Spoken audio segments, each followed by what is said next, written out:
আসসালামু আলাইকুম।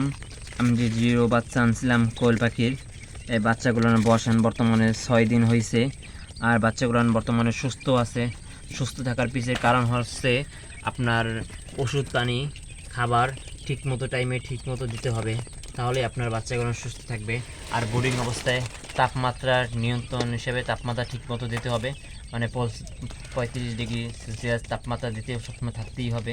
আপনার যদি কারেন্ট যায় তাহলে অন্য পদ্ধতি ব্যবহার করতে হবে, তার জন্য আপনার বাচ্চা সুস্থ থাকবে।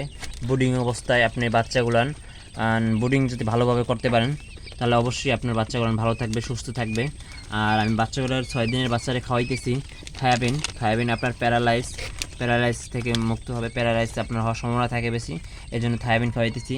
আর বাথরুমের জন্য এখন 6 দিনের বাচ্চার বাথরুম হওয়ার সম্ভাবনা বেশি থাকে, বাথরুম রক্ত পায়খানা হওয়ার সম্ভাবনা বেশি থাকে, আর বাথরুম নরম হয়। এই জন্য খাওয়াইতেছি আমি অ্যামোডিক্স বেড খাওয়াইতেছি। অ্যামোডিক্স বেড একটা ট্যাবলেটের দাম 10 টাকা। আমি 4 ভাগের একটা ট্যাবলেটের সাথে 4 লিটার পানি মিলিয়ে খাইতে হবে। এই জন্য আমি এই 4 ভাগের 1 ভাগ খাওয়াইতেছি, মানে 4 ভাগের 1 ভাগ দিয়ে 1 লিটার পানি দিয়ে খাওয়াইতেছি, যখন আমার বাচ্চা কম। আর এই যে আমি বাচ্চার পানি খাওয়াই দিচ্ছি এই পদ্ধতিকে, মানে কোনো মার্বেল কোনো মানুষের খোয়া দেয়, আমি খোয়াটা দিই নেই, মানে এইটা খাওয়াই দিয়েছি, পাখি বাচ্চা সুস্থই আছে। আর যদি আপনি যদি এগুলো ব্যবহার করে থাকেন, এগুলো কিন্তু আপনার মার্বেল দেওয়া লাগে। মার্বেল থেকে উপর থেকে বাচ্চার মাথা ভেজে যায়, এগুলো কিন্তু মাথা ভেজবে না। এই যে ছোটো বোতল আছে না, বোতল কেটে আবার ছোটো এই বোতল কেটে এবার এই বোতল দিয়ে দিচ্ছি।